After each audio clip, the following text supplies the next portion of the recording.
And now, a Dice Tower Digital Review with Brian Hoier. Hi, and welcome to another Dice Tower iOS game review.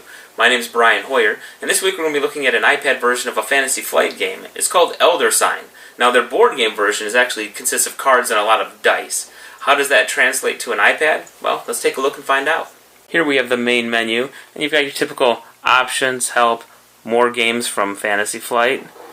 If you go to the options menu, there's an expansion available, which of course you can pay for. You can mess around with the settings, etc. Or you can jump into play. Once you've hit play, it asks you which Elder you'd like to face off against, or which Ultimate Evil. Basically, you've got Yig, which is the normal difficulty. You can go to Azathoth, hard, and it's locked, but of course you've got Cthulhu. We'll start on normal because this game's pretty difficult. Now, also on the screen, that 10 there, with the little Elder Sign symbol, the blue star, means it takes 10 Elder Signs that you have to collect to defeat the monster. Whereas you need 10 Elder Signs, he needs 8 Doom Markers in order for him to win. The first time he gets a cultist or whatever, nothing happens. These little green symbols, however, as it hits that, a monster is introduced onto the board. And then he'll get 2 more, another monster, and if he gets all 8, he comes out and takes over the world. So, we're going to choose him. And then you get to pick your investigation team.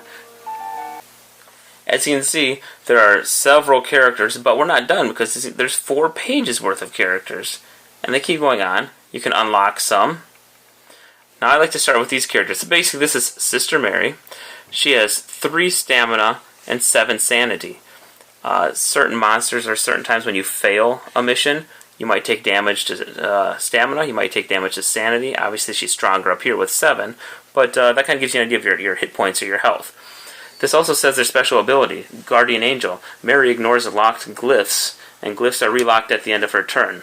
That kind of comes in handy. And then they have starting items. The gun is a common item. The dagger looking is a special item, a unique item. And then the book would be like a spell. So, you choose the characters you want, you drag them down. I like her. Last time we won the game is with these 4 characters we're going to pick. You got Joe Diamond, kind of the gangster looking guy. Very strong in stamina. Not too bad though, really, 6 and 4. After using a clue token, which is actually the little foot down here, Joe may conjure glyphs a second time for free. Here's his 2 starting items. We'll go with him. And then we're going to toss in a little Amanda Sharp. You get the idea. You know what the stats all mean now. And then Mandy Thompson. Once you're happy with your selection of characters, you'll click OK. Now, because you have 4, you always have 4, you could play this single player and control all of them. I suppose you could do 2 player and each take 2 heroes, alternate turns. 3 might be a little more difficult, or 4 people could each control 1 different hero. But it doesn't matter, you always have 4 heroes regardless. And then you click Begin. Okay, so proceed to the museum. Absolutely. And then you get a cool little cutscene that'll come up here. That cutscene was amazing! Of course, we cut it out for time's sake, but it's pretty cool. This does actually have really good graphics and sound effects, to be honest. So this kind of gives you the little flavor text backstory. Yeah, let's get started. Now, you start down here in this nice little doorway, the entrance. And when you're here, you can spend 0 coins and just kind of rest to bring up, any damage you've taken. Or you can spend money to heal more amounts, to heal completely and fully by spending 2 coins. I have 0 coins on here right now, and the game's just started, so I'm not hurt anyway. But you can also go to the Lost and Found, and there are a few. You can buy items, etc., and there are a few things you can do at the entrance. So the screen's basically set up like this. Here's my hero and my current stats. Here's the clock. As it goes around, once it hits midnight, a random bad event's going to happen from our evil villain, and then wherever you see a moon, a bad event will happen from that location too. So sometimes it's to your benefit to go and solve those mysteries first to get them off the map before midnight strikes. So let's see what happens when we go up here. Okay, it's drugged. And if I click up here, it'll say, at midnight all investigators lose 1 stamina. That would be bad. Now there's 2, we'll call them crimes, or 2 things I have to solve or take care of at this location. When I roll dice, they're called glyphs in this, but it's dice on the board game. When I get glyphs, I need to get 2 skulls to solve this one, or I need to get 6 magnifying glasses to solve this one. Even if I successfully solve it, though, unfortunately, I'm going to lose the health. If I fail and use all my glyphs up and I keep rolling over and over and I don't succeed, I lose 2 stamina. If I do succeed, not only do I get rid of that evil midnight thing, but I get 2 common items and I get an elder sign, which again we need 10 of those up here to defeat the bad guy.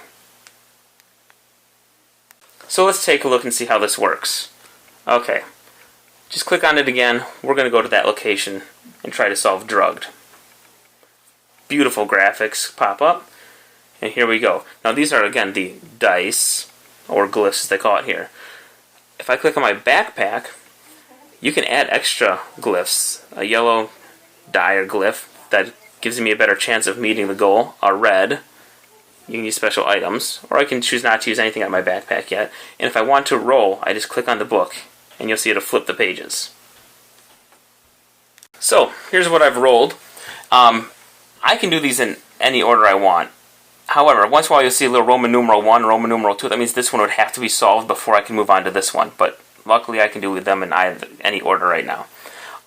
2 skulls, didn't roll any, that's not good. However, I got a ton of the magnifying glass. I'm going to use the 3 and the 3. Now I'm going to need these dice later for that other one, so it makes sense to use the fewest dice possible. I solve it, take that damage, that was an automatic, and now I'm going to roll again. You have to beat them both in order to actually win this part of the map. Okay, now I can't solve this. I rolled 1 skull, yes, but it's kind of an all or nothing thing here. So, since I failed, and I did not get 2 skulls, I have to discard one of my die over here into the little swirling vortex. So it doesn't really matter which one I get rid of, I guess. I ditch it. Now, if she had a spell, I could save a die for later. I could lock this one. Unfortunately, she does not. So again, she didn't start with a spell as one of her beginning items, which would allow me to save and lock extra dice. Luckily, she can lock 1 die automatically, and you just drag that onto her picture. So I need 2 skulls, but I have 1. I can lock that for the next time. I've got to re-roll these. Didn't get another one, so I have to lose another die. And if I click over here, I can add. I'm going to add a yellow die here. I desperately need to do something to solve this. And you know what, I'm going to throw in the red die too. There we go. So now I'm going to be able to re-roll 4. And there we go. 1, 2. I solved it. Got an elder sign. Got the 2 coins and the items. And there you go. It goes and adds it up over on the side here where it belongs. So now I've got 1 of the 10 we need to defeat him. And then play will move on to the next character. And then every time you solve something on the map, it adds a new one. So there you go, unnatural habitat. And what the heck, we'll just go there and play another round. It loads up, beautiful screen. And this is what I need to pull off.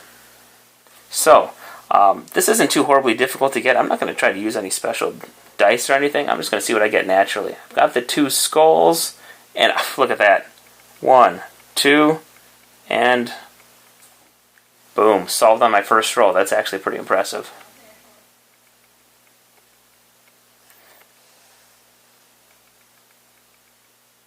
It's eliminated, new one is added. Now this new one that just popped up, if you notice, if you look over here, there's a little teeny lock, a little padlock on one of the green dice. That means we're going to have 1 less dice to roll, or 1 less die to roll rather, from here on out until we defeat that one and unlock it. So yes, you want to go after elder signs and everything, but at the same time, losing a die is going to be really hurtful. So we're going to go after that one next and play 1 last time to give you a good feel for the game. This one's actually pretty darn easy. Some skulls. Notice I'm missing that 1. Got the 1 skull to solve this one. Now this character has a special ability where she can actually solve more than 1 in a row. Unfortunately, I didn't roll anything good that would help here, but she could keep solving them because with her special ability. Still nothing. So now we'll discard 1 die. There's nothing to save. However, we are going to throw the yellow in there because I'm getting a little bit low. There we go, I added another die, so I'll roll 4 this time. Re-roll. Did not get what I need.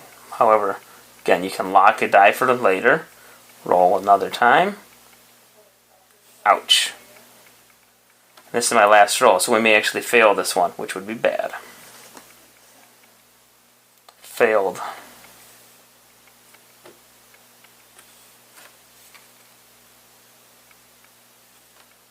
There you go. I take the damage. And it moves on. So, final thoughts on Elder Sign.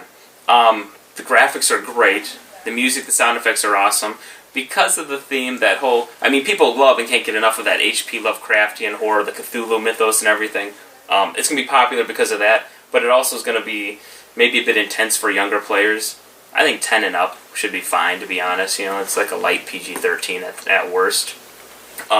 So, visually, it's awesome. I'm not going to lie, I kind of miss rolling the dice. My brother does have the physical copy, and I love dice. And those custom engraved dice and everything, the different colors, beautiful. But it plays really well. And there's definitely some strategy. That last playthrough, it's important to unlock the die. It wouldn't have got me an Elder Sign or anything, which are more important. You need the Elder Signs to beat the big monster who's up in the top corner. But it's hard to beat anything else if I keep losing dice and everything as we play, go along. So, the strategy, do I go after this monster or should I go solve this one first? And of course, some of them get much, much harder, but you get reap bigger rewards. You got to keep an eye on that doomsday clock, so to speak, to make sure that you don't strike midnight and have all these monsters and everything entering the board and swarming you.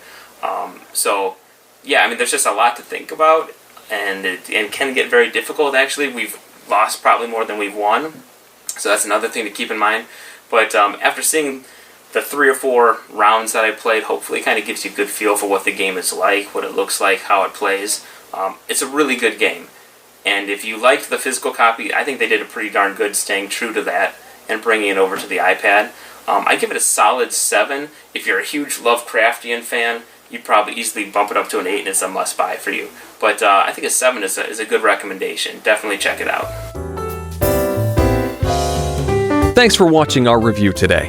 For more information about board games, as well as the #1 board game audio podcast, check out Dicetower.com for reviews, interviews, and more. I'm Eric Summerer, and you've been watching The Dice Tower.